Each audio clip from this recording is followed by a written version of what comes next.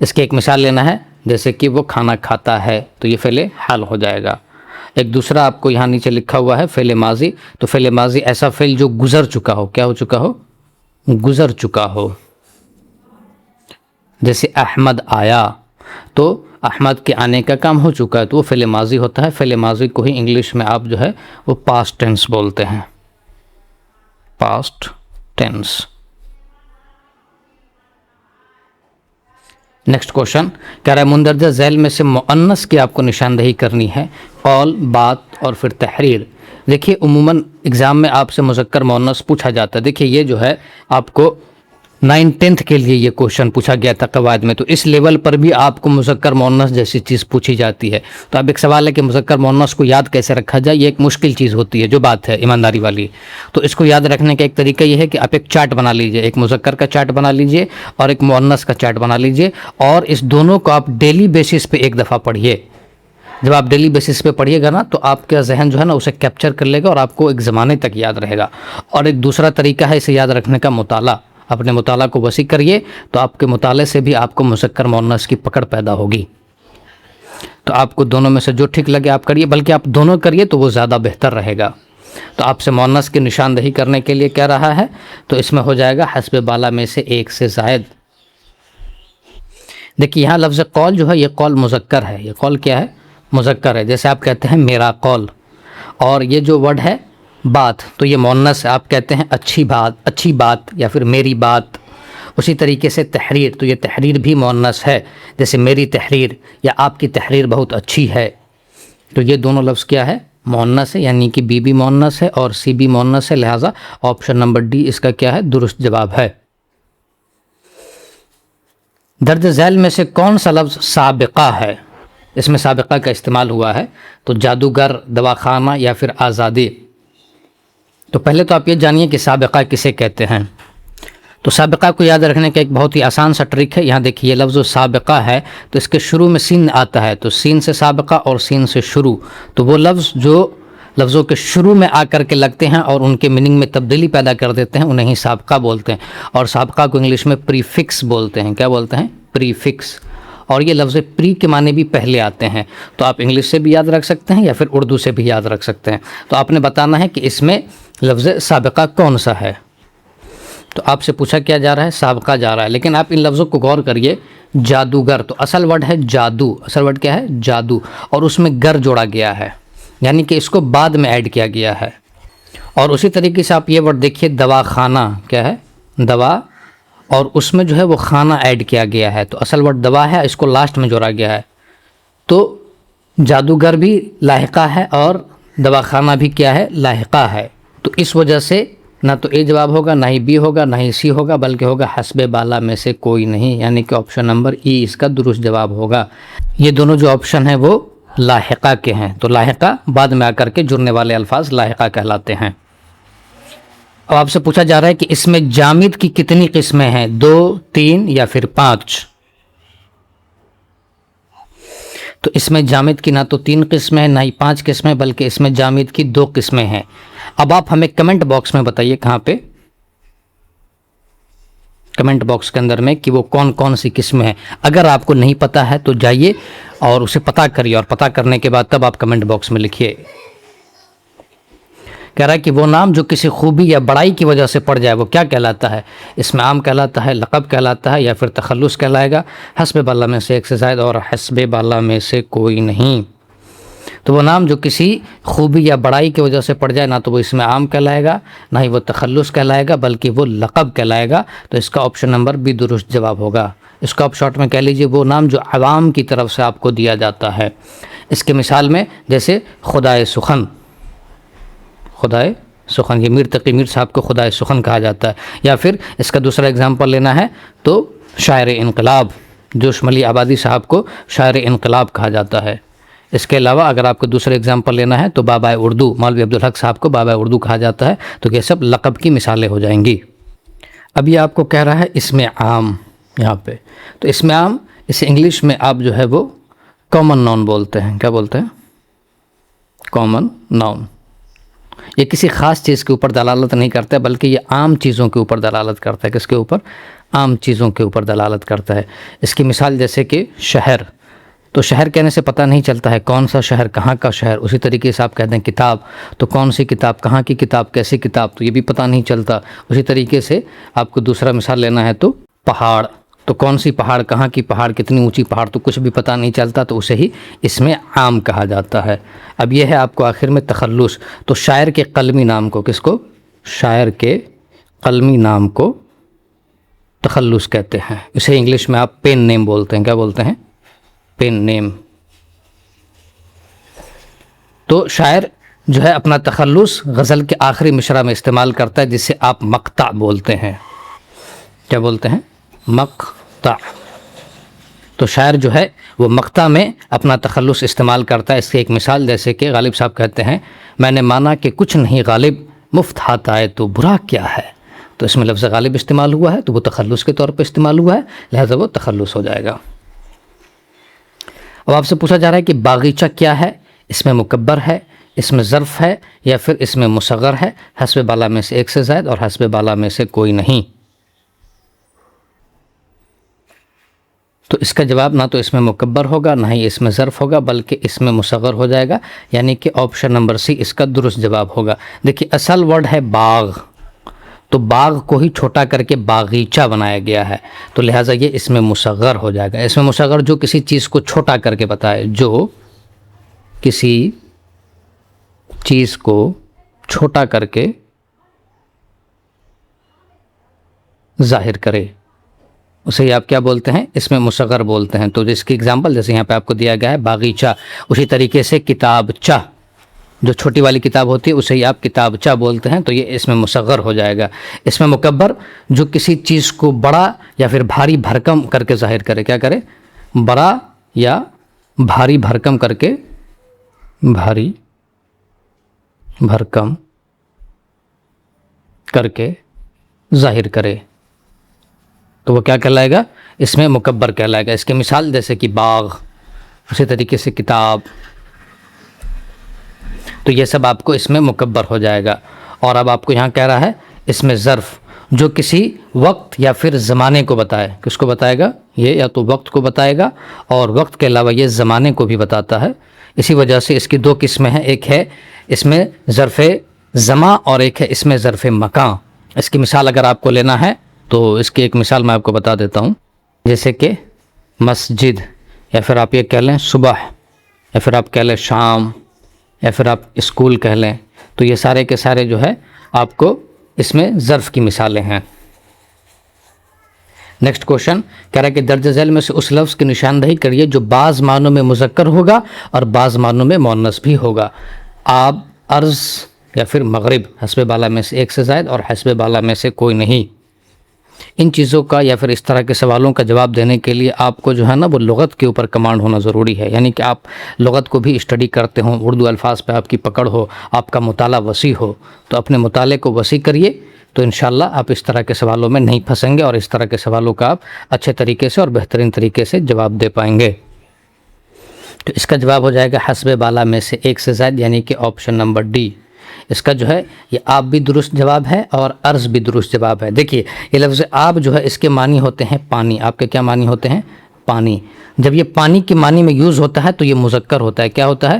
مذکر ہوتا ہے. اور اس آب کا ایک اور معنی ہے چمک. ایک اور معنی کون سا میں یہ استعمال ہوتا ہے؟ چمک. تو جب یہ چمک کے معنی میں استعمال ہوتا ہے تب یہ مؤنث ہو جاتا ہے. تب یہ کیا ہو جاتا ہے؟ مؤنث ہو جاتا ہے. جیسے کہتے ہیں تلوار کی آب جاتی رہی، اس کا مطلب ہے کہ تلوار کی چمک جاتی رہی. اسی طریقے سے یہ جو ورڈ ہے ارض، تو یہ ورڈ بھی مذکر اور مؤنث دونوں استعمال ہوتا ہے. تو ارض جب یہ چوڑائی کے معنی میں استعمال ہو، کس معنی میں؟ چوڑائی. جب یہ چوڑائی کے معنی میں استعمال ہوگا تب یہ مذکر ہو جائے گا. کیا ہوگا؟ مذکر ہوگا. تو جب یہ چوڑائی کے معنی میں یوز ہوگا تو مذکر ہوگا، جیسے کہ طول و عرض.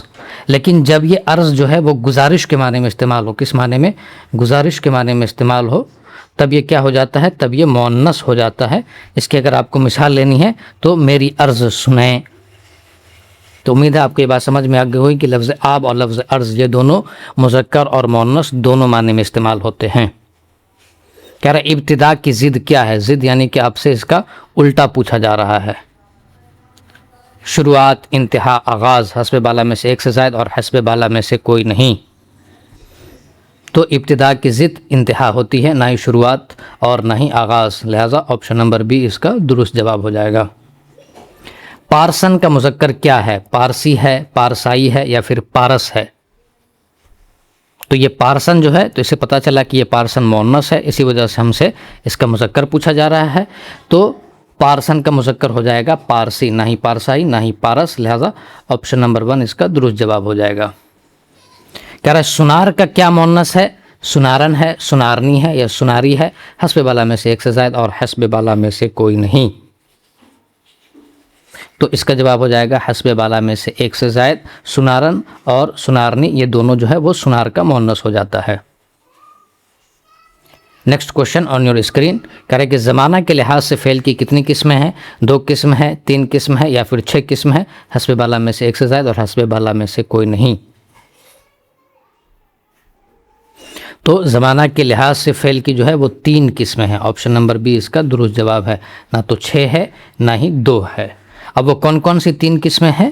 وہ ہے ماضی یعنی کہ فعل ماضی، اور فعل ماضی کے علاوہ ہے فعل حال، اور فعل حال کے علاوہ ہے مستقبل.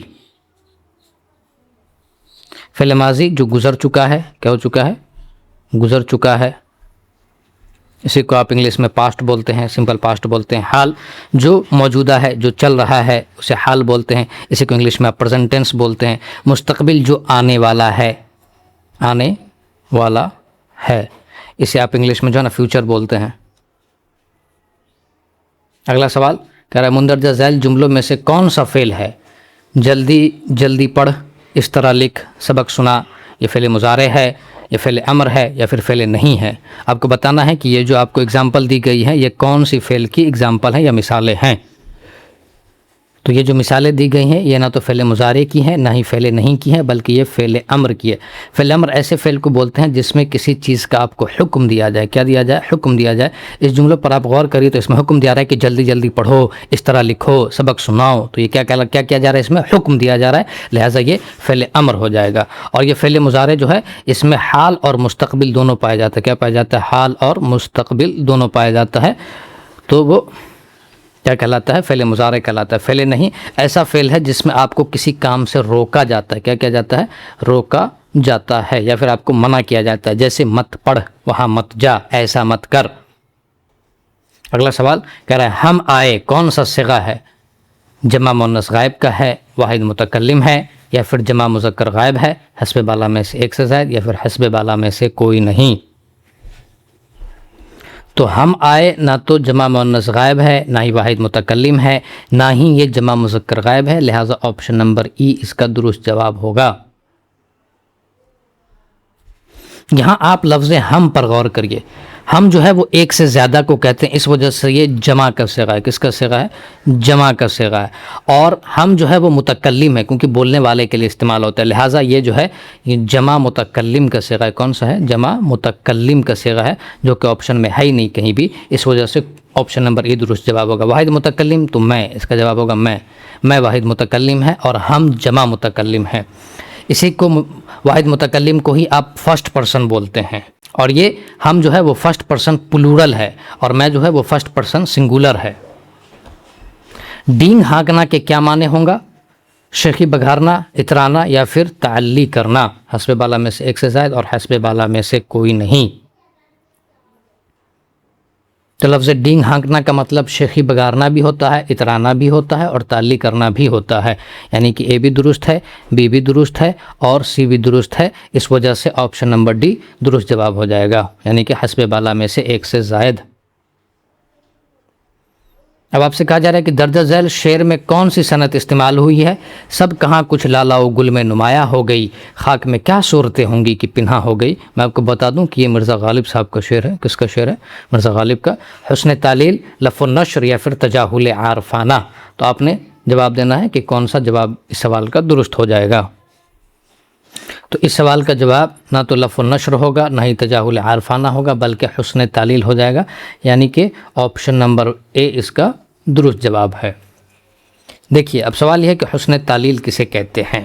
جب شاعر کسی بات کی ایسی خوبصورت اور شاعرانہ وجہ بیان کرے جو حقیقت پر مبنی نہ ہو، جو کیا ہو، جو حقیقت پر مبنی نہ ہو، تو اسے ہی حسن تعلیل کہتے ہیں۔ اب اس شعر پر غور کریے، غالب صاحب کہہ رہے ہیں کہ سب کہاں کچھ لالاؤ گل میں نمایاں ہو گئی، خاک میں کیا صورتیں ہوں گی کہ پنہاں ہو گئی۔ یعنی پھولوں کے کھلنے کی جو وجہ بیان کی ہے غالب صاحب نے اس شعر میں، وہ یہ ہے کہ مٹی کے اندر جو خوبصورت چہرے دفن ہیں، اسی وجہ سے زمین کے اوپر اتنے خوبصورت پھول اگ رہے ہیں۔ تو کیا واقعی میں ایسا ہی ہے کہ جو لوگ زمین کے اندر دفن ہو گئے ان کی وجہ سے اتنے خوبصورت پھول اگ رہے ہیں؟ تو یہ حقیقت پر مبنی بات نہیں ہے، لہٰذا اسے ہی کیا بولتے ہیں، حسن تعلیل بولتے ہیں۔ امید ہے آپ کو یہ حسن تعلیل والا کانسیپٹ سمجھ آ گیا ہوگا۔ اگلا کوشچن کہہ رہا ہے حامد اور سعید دلی گئے، اس جملے میں لفظ اور گرامیٹکلی یعنی اردو قواعد کے اعتبار سے کیا ہوگا؟ حرف جار ہوگا، حرف عطف ہوگا، یا پھر حرف علت ہوگا؟ حسب بالا میں سے ایک سے زائد اور حسب بالا میں سے کوئی نہیں۔ تو اس جملے میں آپ سے لفظ اور کے بارے میں پوچھا جا رہا ہے، تو لفظ اور جو ہے وہ نہ تو حرف جار ہے، نہ ہی حرف علت ہے، بلکہ یہ حرف عطف ہے، یعنی کہ آپشن نمبر بی درست جواب ہوگا۔ کہ حرف عطف جو ہے اسے انگلش میں کنجکشنز بولتے ہیں۔ کیا بولتے ہیں؟ JUNCTIONS کنجکشنز کہلاتے ہیں۔ اور اگر اس کے آپ کو اگزامپل لینے ہیں، یعنی حرف عطف کے اگر آپ کو اگزامپل لکھنے ہیں، تو پہلا تو آپ کو اور ہو جائے گا جو کہ یہاں پہ لکھا ہی ہوا ہے، اور کے علاوہ مگر، یہ بھی آپ کو حرف عطف کے اگزامپل میں ہے۔ مگر کے علاوہ لفظ یا، اور یا کے علاوہ کہ، اور کہ کے علاوہ لیکن، یہ سارے الفاظ جو ہے وہ حروف عطف کی مثال ہے۔ تو حروف عطف کی ڈیفینیشن بھی میں کر ہی دیتا ہوں تاکہ آپ سمجھ جائیں آسانی سے۔ تو وہ حروف یا لفظ جو دو لفظوں، فقروں یا جملوں کو جوڑتا ہے، وہ کیا کہلاتا ہے؟ حرف عطف کہلاتا ہے۔ امید ہے اتنی بات آپ کو سمجھ آ گئی ہوگی۔ اور اس کے اگزامپل جیسے کہ اور، مگر، یا، کہ، لیکن، یہ سارے کے سارے حرف عطف کی مثالیں ہیں۔ اگلا کوشچن کہ قواعد میں الف اور واو اور یا کے علاوہ دیگر حروف کیا کہلاتے ہیں؟ حروف علت کہلاتے ہیں، حروف مکتوبی کہلاتے ہیں، یا پھر حروف صحیح کہلاتے ہیں؟ یہاں پر یہ جو ہے وہ پائی نہیں ہے بلکہ وہ یائی ہے، ٹھیک ہے؟ یائی کے علاوہ یعنی کہ الف، واو اور یا کے علاوہ جو حروف ہوتے ہیں وہ حروف کیا کہلائیں گے؟ حروف علت، حروف مکتوبی، یا پھر حروف صحیح کہلائیں گے۔ تو اس کا جواب نہ تو حروف علت ہوگا، نہ ہی حروف مکتوبی ہوگا، بلکہ حروف صحیح ہو جائے گا، یعنی کہ آپشن نمبر سی اس کا درست جواب ہوگا۔ حروف علت جو ہے وہ الف کے علاوہ واو، اور واو کے علاوہ جو ہے وہ یا۔ تو اس تینوں حروف کو ہم کیا بولتے ہیں؟ حروف علت بولتے ہیں۔ اسی کو آپ انگلش میں وولس لیٹرز بولتے ہیں۔ کیا بولتے ہیں؟ وولس لیٹر بولتے ہیں۔ اور حروف صحیح کو آپ کانسوننٹس بولتے ہیں۔ کیا بولتے ہیں؟ کانسوننٹس۔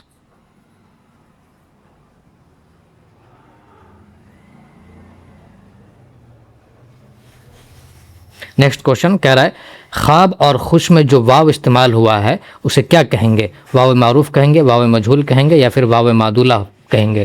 تو یہاں جو یہ واو استعمال ہوا ہے اور یہاں جو یہ واو استعمال ہوا ہے، اس دونوں کے بارے میں آپ سے پوچھا جا رہا ہے، تو آپ بتائیے اس کا کیا جواب ہوگا؟ تو اسے نہ تو واو معروف بولیں گے، نہ ہی واو مجہول بولیں گے، بلکہ اسے واو معدولہ بولیں گے، یعنی کہ آپشن نمبر سی اس کا درست جواب ہوگا۔ دیکھیں واو معدولہ ایسے واو کو بولتے ہیں جو لکھا تو جائے گا، جو کیا ہوگا؟ جو لکھا جائے گا، لیکن لکھے جانے کے باوجود یہ پڑھا نہیں جائے گا۔ کیا نہیں کیا جائے گا؟ پڑھا نہیں جائے گا، اسے ہی آپ جو ہے واو معدولہ کہتے ہیں۔ اور واو معدولہ کی ایک پہچان یہ ہے کہ اس کے شروع میں خے آتا ہے۔ کیا آتا ہے؟ خے آتا ہے، یہ اس کی پہچان ہے واو معدولہ کی۔ جیسے آپ یہ ورڈ دیکھ لیجئے خواب، تو اس خواب میں بھی خے پہلے آیا ہے، یہ خے، اور اس خے کے بعد آپ کو واو آیا ہے۔ تو خے کے بعد والا جو واو ہوتا ہے نا، یہ سائلنٹ ہوتا ہے، یہ پڑھا نہیں جاتا، یہ لکھا تو جائے گا لیکن پڑھا نہیں جائے گا۔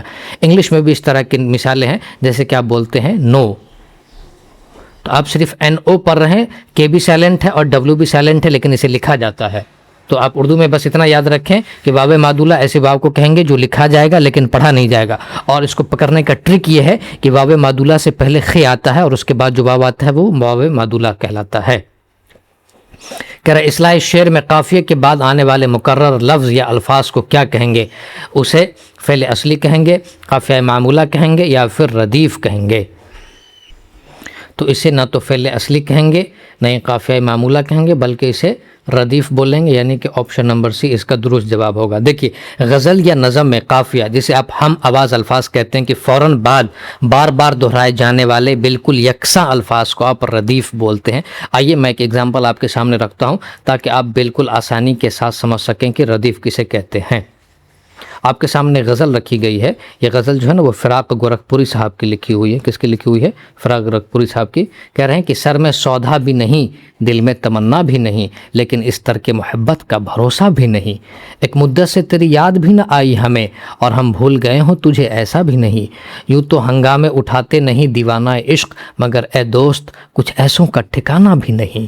دل کی گنتی نہ یگانوں میں نہ بیگانوں میں، لیکن اس جلوائے گہے ناز سے اٹھتا بھی نہیں۔ آج غفلت بھی ان آنکھوں میں ہے پہلے سے سوا، آج ہی خاطر بیمار شکیبہ بھی نہیں۔ ہم اسے منہ سے برا تو نہیں کہتے کہ فراق دوست تیرا ہے، مگر آدمی اچھا بھی نہیں۔ اب جو ہے آپ اس غزل کے اوپر جو ہے غور کریے تاکہ آپ بات کو سمجھ سکیں۔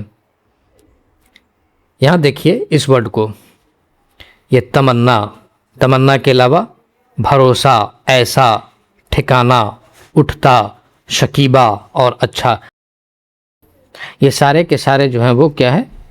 وہ قافیہ ہے۔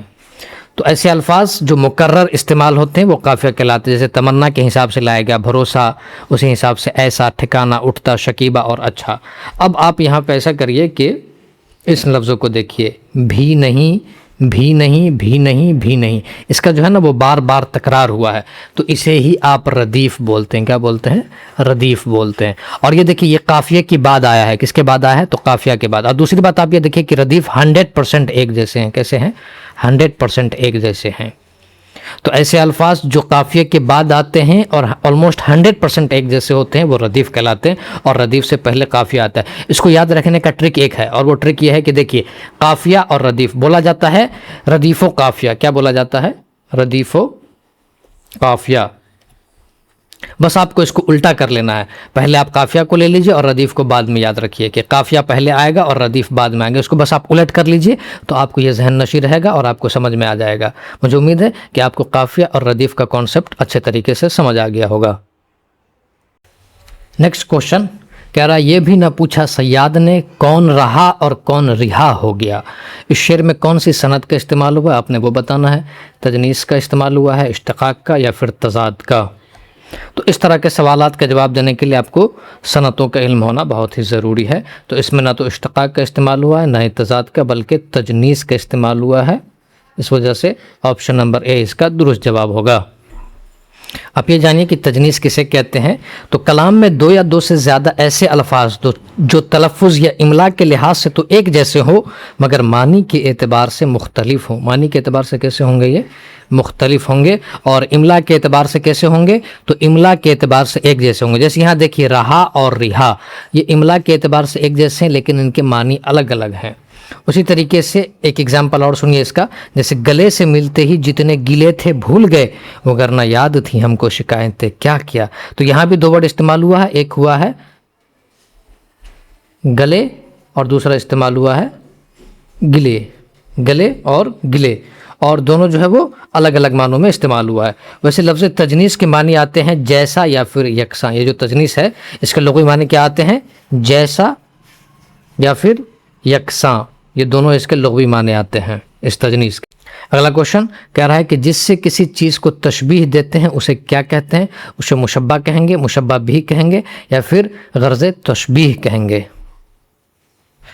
تو جس سے کسی چیز کو تشبیہ دیتے ہیں اسے مشبہ نہیں کہتے، نہ ہی غرض تشبیہ بولتے ہیں، بلکہ اسے مشبہ بھی بولتے ہیں۔ لہذا آپشن نمبر بی اس کا درست جواب ہوگا۔ تشبیہ کو سمجھنے کے لیے یہاں میں آپ کے سامنے ایک ایگزامپل لکھتا ہوں اور اس کے ذریعے میں آپ کو سمجھاؤں گا کہ تشبیہ کسے کہتے ہیں۔ تو ذرا اپنا دھیان اور غور سے اس کو دیکھیے اور اپنا دھیان یہاں رکھیے، انشاءاللہ آپ سمجھ جائیں گے۔ ایک ایگزامپل لیجئے، جیسے علی شیر کی طرح بہادر ہے، شیر کی طرح بہادر ہے۔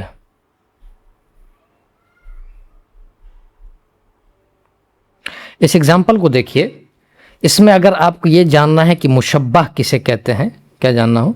اگر آپ کو جاننا ہو کہ مشبہ کسے کہتے ہیں تو مشبہ کو جاننے کے لیے آپ کون سوال لگائیے. کیا سوال لگائیے؟ کون سوال لگائیے. تو آپ پوچھئے کہ اس جملے میں کس کی بات ہو رہی ہے، تو آپ کو جواب ملے گا علی کی. کس کی بات ہو رہی ہے؟ علی کی بات ہو رہی ہے. تو علی کیا ہو جائے گا؟ علی مشبہ ہو جائے گا. ٹھیک ہے، آپ نے کون کا سوال کیا کہ کون شیر کی طرح بہادر ہے، تو جواب کیا ملا؟ علی. تو علی کیا ہو جائے گا؟ مشبہ ہو جائے گا. اب آپ مشبہ بہی کو اس میں سمجھیے. کس کو سمجھیے؟ مشبہ بہی. مشبہ بہی کو سمجھنے کے لیے اس میں سوال لگائیے کس کے جیسا. کیا سوال لگائیے؟ کس کے جیسا. اس میں آپ یہ سوال لگائیے کہ علی کس کے جیسا بہادر ہے، تو آپ کو جواب ملے گا شیر. کیا جواب ملے گا؟ شیر. تو شیر آپ کا ہو جائے گا مشبہ بہی. اور اگر آپ نے وجہ تشبیہ جاننی ہو، کیا جاننی ہو؟ وجہ تشبیہ. تو وجہ تشبیہ کو جاننے کے لیے آپ کیوں سوال لگائیے. کیا لگائیے؟ کیوں. تو آپ ذرا یہ سوال لگائیے. تو آپ اگر یہاں پہ سوال کیوں لگائیے گا نا کہ علی شیر کی طرح کیوں ہے، تو آپ کو جواب ملے گا کہ وہ بہادر ہے، اس لیے وہ شیر کی طرح سے ہے. تو لفظ بہادر یہاں پر کیا ہو جائے گا؟ وجہ تشبیہ ہو جائے گا. اور اگر آپ کو حرف تشبیہ جاننی ہو، کیا جاننی ہو؟ حرف تشبیہ. تو کچھ الفاظ ہیں جن سے حرف تشبیہ کا پتہ لگایا جا سکتا ہے، جیسے کہ کی طرح. یہاں پر دیکھیے کی طرح. کی طرح کے علاوہ اگر دوسرے اگزامپل لیجیے گا تو جیسا، ایسا، مانند. تو یہ سارے الفاظ جو ہے نا وہ حرف تشبیہ ہو جاتے ہیں. امید ہے آپ کو یہ کانسیپٹ سمجھ آ گیا ہوگا. اگر آپ کو یہ کانسیپٹ نہیں سمجھ میں آئے تو اس کو 2 بار 4 بار دیکھیے، انشاءاللہ یہ جو ہے نا کانسیپٹ کلیئر ہو جائے گا اور آپ چیزیں آسانی کے ساتھ سمجھ پائیں گے. اگلا کوشچن کہہ رہا ہے کہ ہستی اپنے حباب کی سی ہے، یہ نمائش سراب کی سی ہے. اس شعر میں ہستی کو کس سے تشبیہ دی گئی ہے؟ اس کو یا نمائش سے تشبیہ دی گئی ہے، سراب سے، یا پھر حباب سے. اس شعر میں میر صاحب کہہ رہے ہیں کہ ہستی کا مطلب ہوتا ہے زندگی. کیا مطلب ہوتا ہے؟ زندگی. ہستی اپنے حباب کی سی ہے. حباب کا مطلب ہوتا ہے بلبلا. کیا ہوتا ہے؟ بلبلا. یعنی میر صاحب کہہ رہے ہیں کہ ہماری جو زندگی ہے نا وہ پانی کے بلبلے کی طرح ہے. یہ نمائش سراب کی سی ہے. یہ سراب جو ہے نا، سراب اسے کہتے ہیں کہ جب آپ ریگستان میں ہوتے ہیں تو بہت دور آپ کو لگتا ہے کہ پانی ہے، لیکن جب آپ وہاں پہنچتے ہیں تو وہ حقیقت میں پانی نہیں ہوتا ہے، وہ ایک چھلاوا ہوتا ہے، ایک دھوکہ ہوتا ہے. کیا ہوتا ہے؟ دھوکہ ہوتا ہے. تو اس کا ایک معنی جو ہے سراب کا وہ دھوکہ بھی ہے. تو اس شعر میں میر صاحب کہہ رہے ہیں کہ ہماری زندگی جو ہے وہ بہت ہی معمولی سا ہے، پانی کے بلبلے کی طرح ہے، لیکن اس کے باوجود بھی ہماری نمائش جو ہے نا وہ ختم نہیں ہو رہی ہے. تو اس شعر میں جو ہے وہ آپ سے پوچھا جا رہا ہے کہ ہستی کو کس سے تشبیہ دی گئی. تو کیا کہہ رہے ہیں میر صاحب کہ ہستی اپنی حباب کی سی ہے. کس جیسی ہے؟ حباب کی سی ہے. تو اس میں جو ہے نا وہ حباب سے تشبیہ دی جا رہی ہے. کس سے تشبیہ دی جا رہی ہے؟ حباب سے. لہٰذا آپشن نمبر سی اس کا درست جواب ہوگا. نہ تو بی ہوگا نہ ہی اے ہوگا. لہٰذا آپشن نمبر سی اس کا درست جواب ہوگا. آئیے اب ذرا ہم تشبیہ کو جان لیتے ہیں. تو تشبیہ کو تو سب سے پہلی بات آپ یہ جانیے کہ انگلش میں سے سملی بولتے ہیں. تو میر تقی میر صاحب کا یہ شعر ہے، نازکی اس کے لب کی کیا کہیے، پنکھری ایک گلاب کی سی ہے. اس شعر میں جو لب ہے، ہونٹ ہے، اس کو گلاب کے پنکھری کے مانند بتایا گیا ہے. تو کسی ایک چیز کو کسی دوسرے چیز کے مانند، اس کے جیسا بتانے کو ہی کیا کہتے ہیں؟ تشبیہ کہتے ہیں. اور تشبیہ ہم اسی لیے کا استعمال کرتے ہیں کیونکہ اس میں کسی نہ کسی طرح کا کیا ہوتا ہے؟ مشابہت ضرور ہوتا ہے. اور تشبیہ کے 4 اجزاء ہیں. آپ کو بعض کتابوں میں جو ہے نا اس کے 5 اجزاء بھی مل جائیں گے تشبیہ کے. تو پہلا ہے مشبہ، دوسرا ہے مشبہ بہی، تیسرا ہے وجہ یا تشبیہ، اور چوتھا ہے حرف تشبیہ. تو مشبہ جس چیز کی تشبیہ دی جائے اسے کیا کہیں گے؟ مشبہ کہیں گے. تو جیسے لب کو گلاب کی پنکھری سے تشبیہ دی گئی ہے، لہٰذا اسے کیا کہیں گے؟ مشبہ کہیں گے. تو لب کیا ہو جائے گا؟ مشبہ ہو جائے گا. مشبہ بھی جس چیز سے تشبیہ دی جاتی ہے، جیسے گلاب کی پنکھری سے لب کو تشبیہ دی گئی ہے تو گلاب کی پنکھری کیا ہو جائے گی؟ مشبہ بھی. اور ایک شے کو دوسری شے سے تشبیہ دینے کی کوئی وجہ یا غرض ہوتی ہے، جیسے نازک یا سرخ لب کو گلاب کی پنکھری اس لیے کہا گیا ہے کیونکہ گلاب کی پنکھری جو ہے وہ نازک اور سرخ ہوتی ہے. اس وجہ سے ان دونوں میں جو ہے نا نزاکت اور سرخ رنگ وجہ تشبیہ یا پھر وجہ شبہ کہلائے گا. اور لاسٹ حرف تشبیہ وہ لفظ جو تشبیہ کو ظاہر کرے. جیسے میر کے اس لفظ میں لفظ سی تشبیہ ہے، جیسے یہاں پر جو یہ سی ورڈ استعمال ہوا ہے وہ کیا ہے؟ وہ تشبیہ ہے. سی کے علاوہ کی دوسری اگر مثالیں دیکھیں تو جیسا، ایسا، ویسا، سا، مانند، طرح، گویا، یوں وغیرہ الفاظ بھی تشبیہ کو ظاہر کرتے ہیں. لہٰذا یہ کیا کہلائیں گے؟ یہ حروف تشبیہ کہلائیں گے. امید ہے آپ کو یہ کانسیپٹ کلیئرلی سمجھ میں آ گیا ہوگا. نیکسٹ کوشچن کہا جا رہا ہے کہ انگریزی میں لفظ سملی کو علم بیان میں کیا کہتے ہیں، یعنی کہ سملی کے لیے علم بیان میں کون سی اصطلاح مستعمل ہے، مجاز مرسل ہے، کنایا ہے، یا پھر استعارہ ہے، حسب بالا میں سے ایک سے زائد یا پھر حسب بالا میں سے کوئی نہیں۔ تو سملی کو نہ تو مجاز مرسل بولتے ہیں، نہ ہی کنایا بولتے ہیں، نہ ہی استعارہ بولتے ہیں، بلکہ یعنی کہ حسب بالا میں سے کوئی نہیں اس کا جواب ہوگا، کیونکہ سملی کے لیے جو ہے نا وہ کیا استعمال ہوتا ہے، تشبیہ استعمال ہوتا ہے۔ کیا ہوتا ہے؟ تشبیہ استعمال ہوتا ہے۔ اور یہ جو آپ استعارہ دیکھ رہے ہیں تو اس استعارہ کو انگلش میں جو ہے نا وہ میٹافور بولتے ہیں۔ کیا بولتے ہیں؟ Metaphor, METAPHOR، metaphor. تو اس کو بھی آپ ذہن نشی کر لیں گے۔ نیکسٹ کوشچن کہہ رہا ہے کہ مکتوب الیہ سے کیا مراد ہے؟ خط لکھنے والا، مضمون خط، جس کے نام خط لکھا جائے۔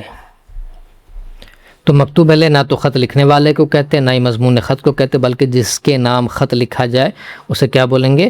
اسے مکتوب الیہ بولیں گے۔ اس وجہ سے ہمارا آنسر جو ہے وہ آپشن نمبر سی ہو جائے گا۔ دیکھیے خط لکھنے والا جو ہے اسے آپ جو ہے نا وہ کاتب کہتے ہیں۔ کیا بولتے ہیں؟ کاتب بولتے ہیں۔ اور خط کے متن کو مکتوب بولتے ہیں، خط کے متن کو مکتوب، اور جس شخص کی طرف خط بھیجا جائے اسے مکتوب الیہ بولیں گے۔ مکتوب کی آپ کو جمع بتانی ہے، مکاتب ہوگا یا مکاتیب ہوگا یا پھر مکاتبت ہوگا، یا حسب بالا میں سے ایک سے زائد اور حسب بالا میں سے کوئی نہیں۔ ذرا سوچ سمجھ کر کے اور غور و فکر کے بعد اس کا جواب دیجیے گا۔ تو اس کا جواب نہ تو مکاتب ہوگا، نہ ہی مکاتبت ہوگا، بلکہ مکاتیب ہو جائے گا۔ تو لفظ مکتب کی جمع کیا آتی ہے؟ مکاتیب آتی ہے۔ اور یہ جو آپ مکاتب دیکھ رہے ہیں یہ مکتب کی جمع ہے، اسی لیے ہم کہتے ہیں جتنے بھی مکاتب فکر کے لوگ ہیں تو مکتب کی جمع کیا آئے گی؟ مکاتب، اور مکتوب کی جمع مکاتیب۔ اس ڈفرینس کو آپ ذہن نشی کر لیجئے گا۔ قریب کی آپ کو ضد بتانی ہے، ضد یعنی کہ آپ نے الٹا بتانا ہے۔ نزدیک ہوگا، قرب ہوگا، پاس ہوگا، یا حسب بالا میں سے ایک سے زائد اور حسب بالا میں سے کوئی نہیں۔ تو آپ سے جو ہے نا وہ قریب کی ضد پوچھا جا رہا ہے، تو نہ تو نزدیک ہوگا، نہ ہی قرب ہوگا، نہ ہی پاس ہوگا، بلکہ حسب بالا میں سے کوئی نہیں، یعنی کہ آپشن نمبر ای اس کا درست جواب ہو جائے گا۔ یہ جو قرب ہے اس کا متضاد جو ہے دور ہو سکتا ہے یا پھر بعید ہو سکتا ہے، جو کہ اس آپشن میں سے ہے نہیں۔ اور یہ جو سارے ورڈ استعمال ہوئے ہیں یہ سارے کے سارے ہم معنی ہیں۔ کیسے ہیں؟ ہم معنی الفاظ ہیں، اسے کہ آپ انگلش میں جو ہے نا سینونیمس بولتے ہیں اور اردو میں جو ہے نا وہ مترادف بولتے ہیں۔ تو یہ سارے کے سارے مترادف الفاظ ہیں، نہ کہ متضاد۔ آپ نے مجلس کی جمع بتانی ہے، جلوس ہوگا، مجالس ہوگا، جلسے ہوگا، حسب بالا میں سے ایک سے زائد اور حسب بالا میں سے کوئی نہیں۔ تو مجلس کی جمع نہ تو جلوس ہوگا، نہ ہی جلے ہوگا، بلکہ مجالس ہوگا۔ جیسے اگر آپ کو یاد ہو تو الطاف حسین حالی صاحب کی جو پہلی نثری تصنیف ہے اس کا نام ہے مجالس النساء۔ کیا نام ہے؟ مجالس النساء۔ تو مجلس کی جمع کیا آئے گی؟ مجالس آئے گی۔ درج ذیل میں سے محاورے کی آپ نے نشاندہی کرنی ہے۔ ہاتھ کنگن کو آرسی کیا، ہاتھی کے دانت دکھانے کے اور ہاتھی کے دانت کھانے کے اور دکھانے کے، اور پاپڑ بیلنا، حسب بالا میں سے ایک سے زائد اور حسب بالا میں سے کوئی نہیں۔ دیکھیے محاورہ اسے کہتے ہیں جو فعل کے اوپر ختم ہوتا ہے۔ کس پہ ختم ہوتا ہے؟ فعل پر ختم ہوتا ہے، اور اس کی ایک علامت یہ ہے کہ اس کے لاسٹ میں لفظ نہ لگا ہوتا ہے، اور ایک دوسری بات اور کہ یہ اپنے مجازی معنی میں استعمال ہوتا ہے۔ تو دیکھیے یہ بھی محاورہ نہیں ہے، یہ بھی محاورہ نہیں ہے، بلکہ پاپڑ بیلنا محاورہ ہے۔ یہ دیکھیے اس کے لاسٹ میں لفظ نہ آیا ہے، اس وجہ سے یہ محاورہ ہو جائے گا۔ اور یہ آپشن نمبر اے اور بی جو ہے یہ کہاوت ہے، جسے آپ ضرب المثل بھی بولتے ہیں۔ نیکسٹ کوشچن کہہ رہا ہے کھچڑی پکانا سے کیا مراد ہے؟ خفیہ صلاح و مشورہ کرنا، خفیہ صلاح و مشورہ کرنا، بہت شور و غل کرنا، خوف زدہ ہونا، حسب بالا میں سے ایک سے زائد یا حسب بالا میں سے کوئی نہیں۔ تو کھچڑی پکانے کا مطلب نہ تو بہت شور و غل کرنا ہوتا ہے، نہ ہی خوف زدہ ہونا ہوتا ہے، بلکہ ہوتا ہے خفیہ صلاح و مشورہ کرنا۔ اس وجہ سے آپشن نمبر اے درست جواب ہوگا۔ درج ذیل میں سے آپ کو سابقہ کی نشاندہی کرنی ہے، انمول، پردیس یا پھر خوشبو۔ تو اس کا جواب ہو جائے گا حسب بالا میں سے ایک سے زائد۔ یہ انمول میں بھی سابقہ ہے، پردیس بھی سابقہ اور خوشبو بھی سابقہ ہے، اس وجہ سے آپشن نمبر ڈی اس کا درست جواب ہوگا۔ دیکھیے اصل ورڈ ہے مول، اس سے پہلے جڑا ہے ان، اسی طریقے سے اصل ورڈ ہے دیس، اس سے پہلے جڑا ہے پر، اسی طریقے سے اصل ورڈ ہے بو، اس سے پہلے جڑا ہے خوش، تو یہ سارے کے سارے کیا ہیں؟ سابقہ ہیں جو حروف کے شروع میں آ کر کے ان کے میننگ کو بدل دیتے ہیں۔ کہہ رہا ہے کہ اب ایک ایسی نظم جس کا ہر بند 3 مصروں پر مشتمل ہو کیا کہلاتی ہے؟ مثمن کہلائے گی، مثلث کہلائے گی، یا پھر مربع کہلائے گی؟ تو ایک ایسی نظم جس کے ہر بند میں 3 مصرے ہو اسے نہ تو مثمن بولتے ہیں، نہ ہی مربع بولتے ہیں، بلکہ مثلث بولتے ہیں۔ اس وجہ سے آپشن نمبر بی اس کا درست جواب ہوگا۔ مثمن اسے کہتے ہیں جس میں 8 مصرے ہو۔ کتنے مصرے ہو؟ 8 مصرے۔ مربع اسے کہتے ہیں جس میں 4 مصرے ہو۔ جیسے کہ آپ رباعی دیکھتے ہیں تو رباعی بھی 4 مصروں پر مشتمل ہوتی ہے۔ نیکسٹ کوشچن کہہ رہا ہے کہ ایسا اسم جو اوزار یا ہتھیار کا نام ہو کیا کہلائے گا؟ اسم ظرف کہلائے گا، اسم ذات کہلائے گا، یا اسم عام کہلائے گا؟ حسب بالا میں سے ایک سے زائد اور حسب بالا میں سے کوئی نہیں۔ تو اس کا جواب نہ تو اسم ظرف ہوگا، نہ ہی اسم ذات، نہ ہی اسم عام، بلکہ حسب بالا میں سے کوئی نہیں۔ تو ایسا اسم جو کسی اوزار یا ہتھیار کا نام ہو، کسی ٹول کا نام ہو، اسے اسم آلہ بولتے ہیں۔ کیا بولتے ہیں؟ اسم آلہ۔ اس کے ایگزامپل لینا ہو تو جیسے کہ نہرنی، چاقو، اینک، تو اس طرح کے الفاظ جو ہے وہ اسم آلہ کی مثالوں میں آتے ہیں۔ کہہ رہا ہے کہ حرف شمسی کتنے ہیں؟ 5 ہے، 7 ہے، یا پھر 14 ہے؟ تو حروف شمسی نہ تو 5 ہے، نہ ہی 7 ہے، بلکہ حروف شمسی کی تعداد 14 ہے، لہٰذا آپشن نمبر سی درست ہوگا۔ اور حروف شمسی کے علاوہ حروف جو قمری ہیں، کیا ہے؟ حروف قمری، ان کی تعداد بھی 14 ہے، یہ بھی آپ ذہن نشی کر لیں گے۔ اور حروف شمسی جن سے پہلے الف لام آتے ہیں، کیا آتے ہیں؟ الف لام آتے ہیں، لیکن انہیں نہیں پڑھا جاتا ہے۔ کیا کیا جاتا ہے؟ نہیں پڑھا جاتا ہے۔ اسے ہی آپ کیا بولتے ہیں؟ حروف شمسی بولتے ہیں۔ کہہ رہے درج ذیل جملوں میں ماضی بعید کی آپ کو مثال بتانی ہے۔ احمد آیا، احمد آیا تھا، یا پھر احمد آیا ہوگا۔ تو آپ نے ماضی بعید بتانی ہے، تو نہ تو احمد آیا ہوگا، نہ ہی احمد آیا ہوگا بلکہ احمد آیا تھا کیا ہو جائے گا؟ ماضی بعید ہو جائے گا۔ تو لفظ تھا، تھے، تھی جو ہے، تھا، تھے، تھی، یہ ماضی بعید کی جو ہے نا مثال ہے، تو اس سے بھی آپ پکڑ سکتے ہیں۔ اور یہ احمد آیا، یہ ماضی مطلق کی مثال ہے۔ کس کی مثال ہے؟ ماضی مطلق کی مثال ہے۔ کہہ رہا ہے درج ذیل جملوں میں متضاد جملے کی آپ نے نشاندہی کرنی ہے۔ متضاد یعنی کہ آپ نے الٹے جملے کی نشاندہی کرنی ہے۔ تجارت میں فائدہ بھی ہے، نقصان بھی، مہمانوں کے آنے سے خوشی ہوتی ہے، جانے سے غم، زیادہ سونے سے صحت متاثر ہوتی ہے۔ حسب بالا میں سے ایک سے زائد اور حسب بالا میں سے کوئی نہیں۔ تو اس کا جواب جو ہے وہ ہو جائے گا حسب بالا میں سے ایک سے زائد، یعنی کہ آپشن نمبر ڈی اس کا درست جواب ہوگا۔ دیکھیں یہاں فائدہ اور نقصان یہ کیا ہے؟ ایک دوسرے کے ضد ہے۔ اسی طریقے سے خوشی اور غم یہ دونوں بھی ایک دوسرے کے ضد ہے، لہٰذا آپشن نمبر اے بھی درست ہے اور آپشن نمبر بی بھی درست ہے۔ اس وجہ سے option number D final answer ہوگا۔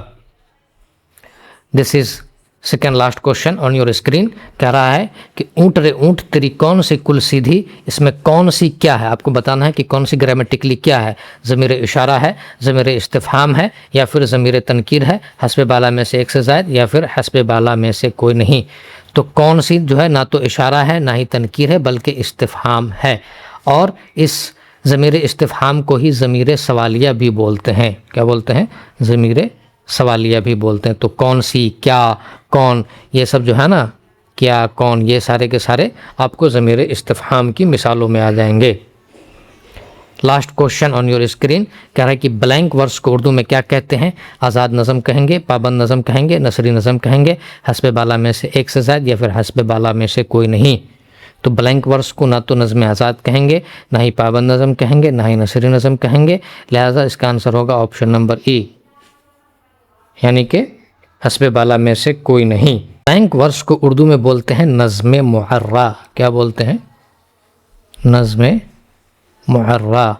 اور یہ نظم آزاد اس کو بولتے ہیں فری ورس۔ کیا بولتے ہیں؟ فری ورس۔ مجھے امید ہے کہ آپ کو آج کا یہ کلاس اچھا لگا ہوگا اور ایکسپلینیشن بھی اچھا لگا ہوگا۔ اگر آپ کو ہمارا کام اچھا لگتا ہے تو ہمارے ساتھ جڑے رہیے، انشاءاللہ آپ سے کسی اور دوسرے ویڈیو میں ملاقات ہوگی۔